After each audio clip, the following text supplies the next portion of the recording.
জেনে নিতে চাই যে আপনি দীর্ঘদিন ধরে এখানে আইনি চর্চাটি করছেন এবং আইন পেশায় জড়িত আছেন।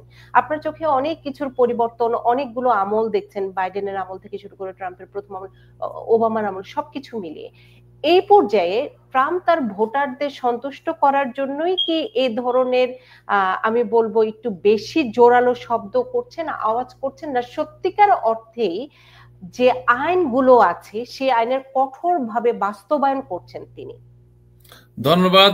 আওয়াজ যেমন দিচ্ছে, কাজও করছে। কারণ আপনারা দেখতে পাচ্ছেন যে ওয়াশিংটন ডিসি ফেডারেল অথরিটির আন্ডারে নিয়ে গেছে। সেভাবে যে নিউ ইয়র্কে যদি শিকাগোতে আসে, মানুষ দুর্ভোগ হবে, কিন্তু এর মধ্যে অনেকে আবার খুশি হচ্ছে। কারণ যারা ল অ্যাবাইডিং সিটিজেন অনেকে কিন্তু খুশি হচ্ছে। আমি সবসময় বলি, বাইডেন প্রশাসনের যদি ভুল না করতো, ট্রাম্পের মতো প্রেসিডেন্ট জীবনও সেকেন্ড টার্ম আমেরিকার প্রেসিডেন্ট হতে পারতো না। বাইডেন প্রশাসন যে ভুলগুলা করেছিল, বর্ডার ওপেন করে দিয়ে, যেই কারণে সাধারণ ভোটাররা ডেমোক্রেট থেকে মুখ ফিরিয়ে নিয়েছিল। সো এইটার প্রতিফলন যারা মুখ ফিরিয়ে নিয়েছিল তারাও কিন্তু বুঝতে পারছে যে তারা এখন আবার কঠোর দিকে যাচ্ছে। সো এটা সবার জন্য মঙ্গল বলবো না, কিন্তু একটা গ্রুপ সাপোর্ট করে, তারা বেশিরভাগ ল এনফোর্সমেন্ট চায়, আবার অন্য গ্রুপ এটা চায় না। স্বাভাবিক মডারেট পিপুলরা চায় যে ল এনফোর্সমেন্ট থাকুক, আবার আমাদের নিরাপত্তাও থাকুক, এবং জনগণ যেন নির্বিধায় আসতে পারে, থাকতে পারে, যোগ্য সবাই কাজ করতে পারে, এটা সবাই চায়। কিন্তু দেখা যায় এক্সট্রিম পর্যায়ে চলে যাচ্ছে, অনেকের কষ্ট হচ্ছে। আমরা জানি যে অনেকেই খুব বিভ্রান্তির মধ্যে আছে, এই দেশে থাকবে নাকি চলে যাবে। আবার আপনারা যে কষ্টটা একটু আগে যে কথা বলছিলাম যে ভিসা বাতিলের বিষয় যেটা আসছে, আপনার স্কুটিনিতে আছে, স্কুটিনি থাকার মধ্যে অনেকগুলো স্কুটিনি, আপনি বলছিলেন যে 55 মিলিয়ন পিপল, এদেরকে নজরদারিতে রাখা হচ্ছে এই কারণে কারো ভিসা ওভারস্টে হয়ে তারা কখনো যায় নাই, দেশ থেকে যায় নাই।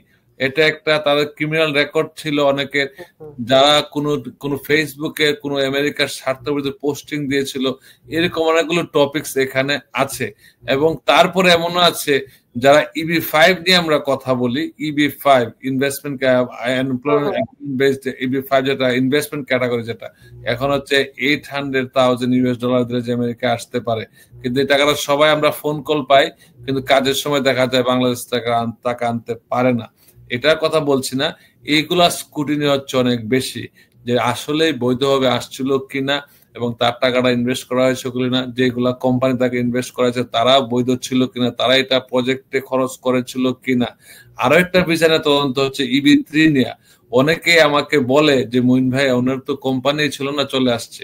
This are the things immigration খুব সিরিয়াসলি এখন মনিটর করছে এবং স্কুটিনি করছে। দেখা গেল আপনি ভিসা নিয়ে আসছেন, সে কখনোই জায়গায় কাজে যায় নাই বা কোম্পানির অস্তিত্বই নেই, তারা কোনোভাবে ডকুমেন্ট নিয়ে চলে আসছে। এগুলো বড় বড় কোম্পানিরা করে, ছোট ছোট লোকেরা করে। যদি বৈধ হয়ে থাকে অ্যাবসলিউটলি ফাইন। যদি এখানে কাজ না করে, যদি বোঝা যায় অবৈধ, দে আর অল ইন ট্রাবল।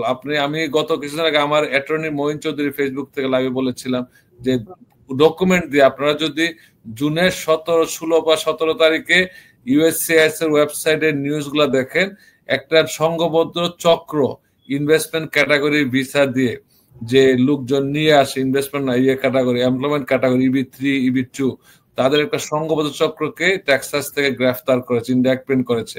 সবাইকে আমি এই জন্য বলি, সতর্ক থাকবেন। Genuine everything is good. আমি সবসময় বলি, never lie with an immigration or anywhere, যেগুলা আপনি ধরা পড়ে যাবেন। এখন আরো বেশি সুযোগ আসছে, তারা প্রতিটা সেক্টর এখন তারা একসাথে করে ফেলছে। আপনি যদি একই জায়গায় তারা সবকিছু পাচ্ছে, যে কারণে আপনি ধরেন টেক্সাসের লাইসেন্স করেছেন, নিউ ইয়র্কে চলে আসছেন, আপনি অ্যাড্রেস চেঞ্জ করে, তারা তাৎক্ষণিক জানতে পারছে যে আপনি টেক্সাসের লাইসেন্স, আপনি নিউ ইয়র্ক লাইসেন্স চেঞ্জ করেছেন, তারা জানতে পারছে ইমিগ্রেশন, তখন আপনাকে হয়তো ডিপোর্ট করার চেষ্টা করবে যেহেতু আপনি অ্যাড্রেস চেঞ্জ করেন নাই। সবাইকে সতর্ক থাকতে হবে, আইনের মধ্যে থাকতে হবে। হ্যাঁ, যারা নাগরিক তাদের ভয়ের কোনো কারণ নাই, যারা বৈধভাবে গ্রিন কার্ড পেয়েছেন ভয়ের কোনো কারণ, যারা নাগরিকও তাদের ভয়ের কারণ, যদি অবৈধভাবে পেয়ে থাকেন, নাগরিকত্ব পেয়ে থাকেন, ধরা পড়ে কোনো সময় যে আপনি প্রথম থেকে ইনএডমিসেবল ছিলেন, হয়তো আপনি কোনো ক্রাইম করেছিলেন, কোথাও বলেন নাই।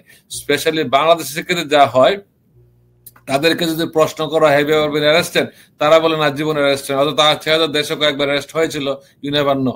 সেগুলো গোপন রাখে। যদি কোন কারণে ইমিগ্রেশন জানতে পারে তথ্য গোপন করেছে, নাগরিক হয়েছে, যেগুলা সিকিউরিটি কোয়েশ্চেন গুলা, তখন তারা কিন্তু এটা বাতিল করে দেওয়ার প্রক্রিয়া নিতে পারে। কিন্তু রাইট ওয়ে বাতিল হওয়ার সুযোগ নাই, এটা প্রক্রিয়াধীন থাকবে, প্রক্রিয়ার মধ্যে থেকে এটাকে বাতিল করতে পারে।